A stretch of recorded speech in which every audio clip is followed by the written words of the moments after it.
So, with that being said, that's it for movie news. There's probably still more to talk about. We can talk about that next time.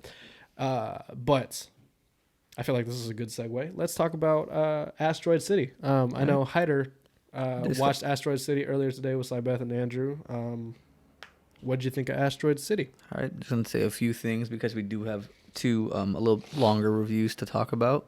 A very colorful movie. That threw me off because a lot of the stuff was like sort of neutral toned, but like there it starts off in black and white, and then it switches to like a really colorful. It's in like 1950, so that was cool to see. It was like all very artsy, colorful shot, and it looked like the backdrop to Looney Tunes. You know, where the Roadrunner, and there was actually a Roadrunner.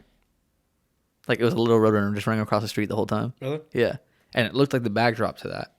It takes place in like the middle of a crater. A town right outside the middle of a crater. It was nothing I thought it would be. Actually, I'm not gonna spoil it, but it's like a twist immediately into the movie. It's announced as the twist essentially, because it's not said in the trailer. At least I don't think it is.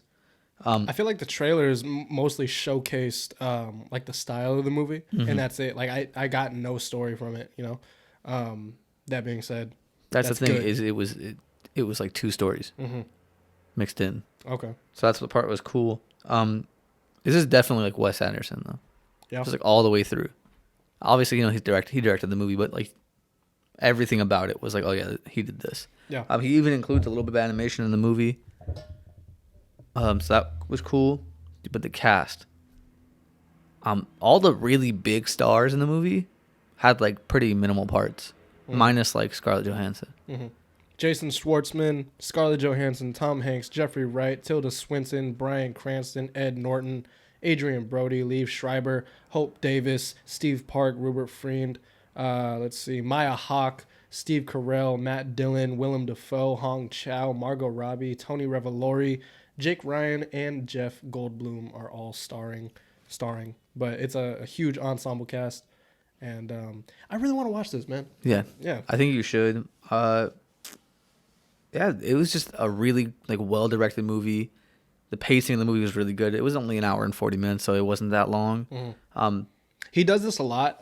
From what I've seen, he splits up his movies into acts. So like Act 1, Act 2, Act 3. Does he do that in this? He not only acts though. That was the part that got me excited. So he does split it up into acts, but he also goes Act 1, Scene 1 through 3, and then he'll split it.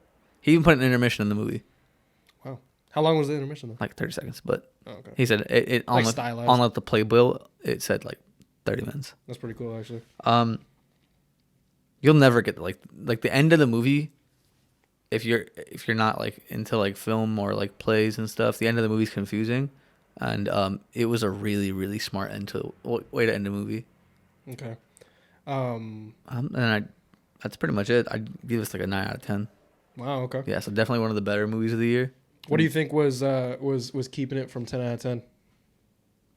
Just the way the story was confusing. I can tell it was on purpose, but I just didn't enjoy that the story was that confusing. Okay. Well, I definitely need to watch this. I know that I tried watching. What was his last one that he did?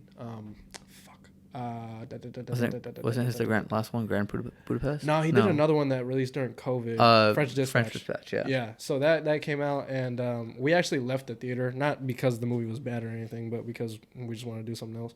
But yeah, French Dispatch was the last movie that I tried watching from him, and even that, like I watched 30 minutes and I thought it was really interesting. So I definitely got to watch this. Glad you liked it. Glad you liked it, buddy. Anything else you want to say about Asteroid City? If you're debating on watching a movie, I would say either watch No Hard Feelings or Asteroid City, because those are two really good movies and they're worth watching.